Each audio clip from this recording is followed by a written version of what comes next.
He cleaned toilets, he cooked food. And from a manager's point of view, I couldn't have asked for anything better to have somebody like that in your backroom staff. I honestly don't know where Bristol Rovers would have been without him.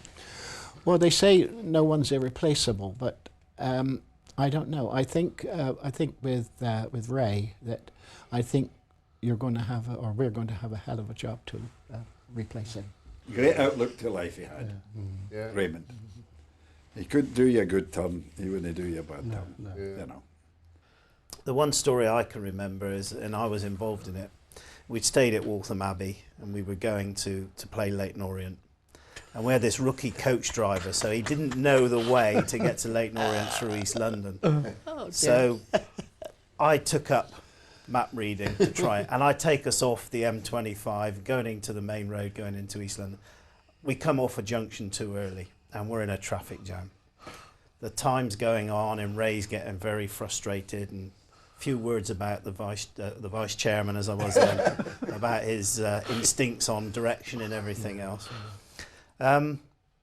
So things were getting serious. We had to get the team sheet in, and some of the players started getting changed on the coach.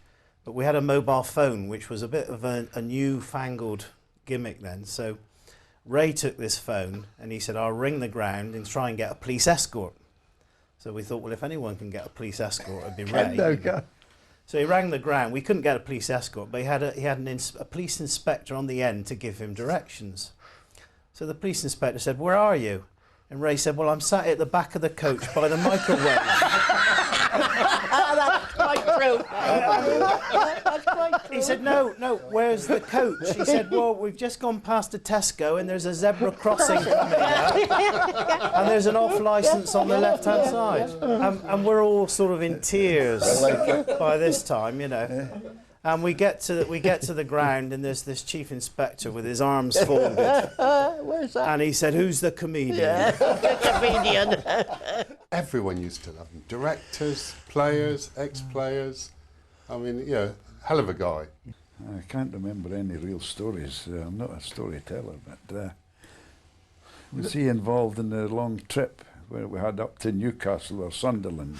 When you had us running up and down the corridors. That's right, that's right, yeah. Remember that, Bob? Ray was with us. Yeah. And the most unbelievable thing was Up and down the people said, corridor. we're going to train. We can't train out there. Now you're going to run up and down the corridors. And Bob had us running up and down. I think we didn't realise it. And Kendall had to get the kit out for that. I don't think it could happen at many clubs, Bob. I go along. Raymond's I go along with that. Experience of Raymond's, because Bristol Rovers, there was something always different about it. It was his From life, my wasn't point it? of view. Ray's told this story many times about when he was on the microphone at Eastville, and at half time they had bingo, and Ray would call out 2 and 4, 24, you know, legs 11, number 11. And there was this guy who just needed one number sat in front of him. And he was going, number 46, Ray, number 46. 2 and 8, 28. Ray, number 46, 46. 4 and 3, number 43. Will you effing shut up?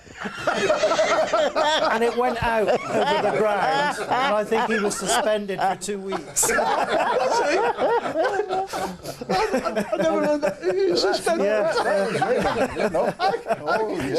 Somebody didn't pay him, but he was suspended. Yeah. He was always putting the club in the road to rights, but he was, as I say, he was very outgoing, but he always, a spade was a spade with him, wasn't it? I mean, he'd never hang back, would he?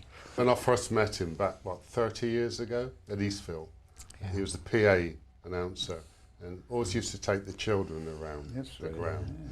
And, all right, Bar, how are you? Right, yeah, here's the kids.